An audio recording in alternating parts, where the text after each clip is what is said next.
thanks for joining us from our studios in Israel. I'm Aaron Porras here with ILTV's Morning Briefing.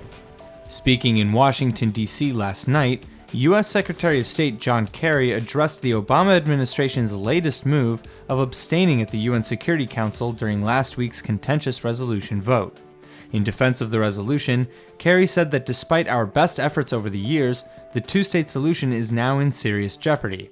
The truth is that trends on the ground, violence, terrorism, incitement, settlement expansion, and the seemingly endless occupation, they are combining to destroy hopes for peace on both sides and increasingly cementing an irreversible one-state reality that most people do not actually want.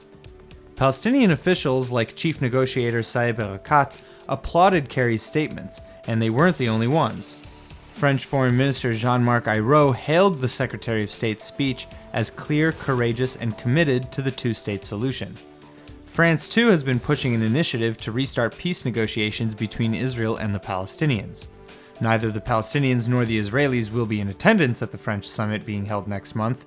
However, Palestinian President Mahmoud Abbas and Israeli Prime Minister Benjamin Netanyahu will be invited at the end for a debriefing on the meeting's outcome. Netanyahu has already expressed Israel's complete abstention from going.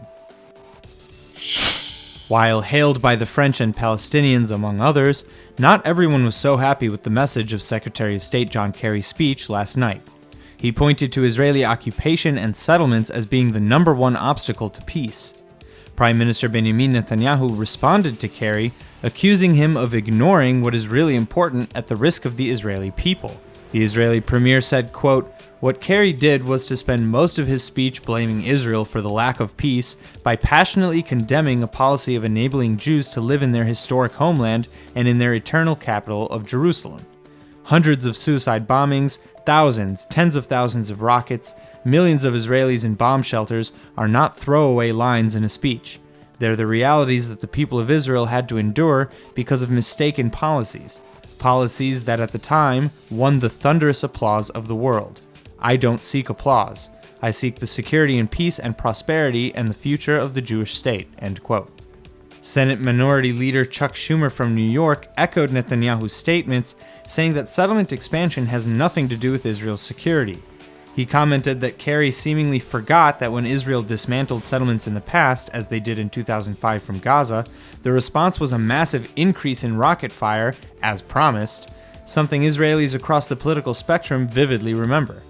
Israel has always and continues to maintain that the only true path to peace is direct negotiations between the Israelis and Palestinians without preconditions. Also in the wake of Secretary of State John Kerry's Wednesday night speech was President-elect Donald Trump, who says that Israel is being treated very, very unfairly, as truly horrible places are never reprimanded. Israel stands even now under threat of 20 new UN resolutions, while the atrocities in Syria and many others go unanswered. UN Resolution 2334, which was passed last week, on the surface accuses Israeli settlement policy of illegality. But the wording of the bill essentially claims all land outside the 1967 borders, Jewish or not, as occupied Palestinian territory to be returned one day to the Palestinian Authority. Taking to Twitter, President-elect Trump said, "We cannot continue to let Israel be treated with such total disdain and disrespect. They used to have a great friend in the U.S., but not anymore. The beginning of the end was the horrible Iran deal, and now this UN. Stay strong, Israel. January 20th is fast approaching." A Hamas terrorist who has been a member of Hamas's military wing in Gaza for 10 years has been arrested. 24-year-old Balael Rozaina was detained about a month ago after crossing the border illegally into Israel.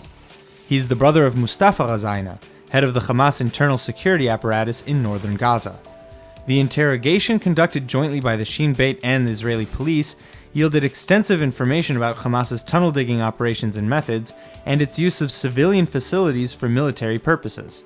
The Rozaina family home served as a base for tunnel construction and arms storage, and Mustafa Rozaina and other high-ranking Hamas operatives hid in the Kamel Adwan hospital in the Gaza Strip during 2014's Operation Protective Edge, from which they commanded operations for the war against the IDF. Hamas is an internationally recognized terror organization that violently overthrew the Palestinian Authority's ruling party Fatah in 2007.